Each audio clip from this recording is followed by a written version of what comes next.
দিতে ঢাকা কক্সবাজার রুটে বিশেষ ট্রেনের ব্যবস্থা করেছে বাংলাদেশ রেলওয়ে।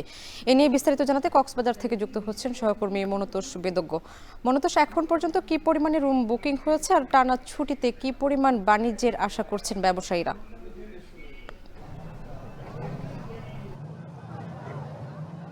আজকে থেকে মূলত 12 দিনের টানা ছুটি, বিশেষ করে স্কুল কলেজগুলোতে, এবং আগামী 1 অক্টোবর থেকে 4 অক্টোবর পর্যন্ত আরও 4 দিনের ছুটি পাবেন সরকারি চাকরিজীবীরা। সব মিলে এই পুজোর যে ছুটি, এই পুজোর ছুটিকে ঘিরে আসলে এখানে ব্যাপক পর্যটক সমাগমের আশা এখানে ব্যবসায়ীরা করছেন, এবং এখন পর্যন্ত 70 থেকে 80% কক্ষ কিন্তু এখানে বুকিং হয়ে গিয়েছে বলে ব্যবসায়ীরা আমাদের জানিয়েছেন।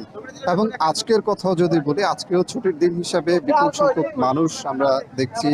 সৈকত জুড়ে আসলে প্রচুর মানুষের উপস্থিতি রয়েছে, এবং হোটেল রিসোর্টগুলোতেও কিন্তু 80%-এর বেশি কক্ষ বুকিং রয়েছে বলে এখানকার যারা ব্যবসায়ী রয়েছেন তারা আমাদেরকে জানিয়েছেন। সব মিলে পুজোর যে ছুটি, সেটিতেও কিন্তু ব্যাপক পর্যটক সমাগম ঘটবে। এটির পাশাপাশি যে টানা 12 দিনের ছুটি আজকে শুরু হলো, এই ছুটিকে ঘিরেও কিন্তু লোকজনের ব্যাপক সমাগম ঘটবে, তেমনটাই এখানে যারা ব্যবসায়ী রয়েছেন তারা আমাদেরকে জানিয়েছেন।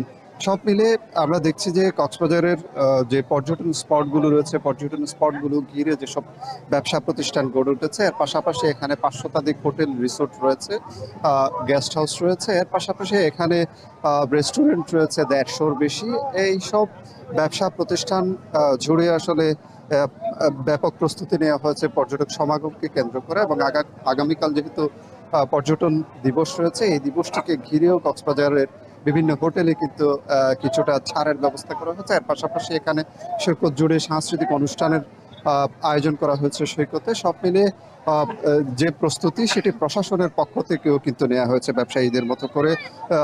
ব্যবসায়ীরা নিজেদের মতো করে যেভাবে প্রস্তুতি নিয়েছে, তেমনভাবে এখানে স্থানীয় প্রশাসন যারা রয়েছে, জেলা প্রশাসন কিংবা ট্যুরিস্ট পুলিশের কথা যদি বলি, তারাও কিন্তু নিজেদের মতো করে এখানে প্রস্তুতি নিয়েছেন। এবং পর্যটন স্পটগুলোর যে ব্যবসা প্রতিষ্ঠানগুলো গড়ে উঠেছে, সেসব ব্যবসা প্রতিষ্ঠানেও কিন্তু নিজেদের মতো করে প্রস্তুতি কিংবা তাদের যে পণ্যের যে মজুত করা পর্যটকদের বিক্রির লক্ষ্যে, সেটিও কিন্তু তারা করছেন। এবং এখানে যারা এসছেন তারা কিন্তু আজকে যেহেতু আগামী 30 অক্টোবর থেকে এই পর্যটক সমাগমকে পুঁজি করে 30 সেপ্টেম্বর থেকে বিশেষ ট্রেনের ব্যবস্থাও করা হয়েছে।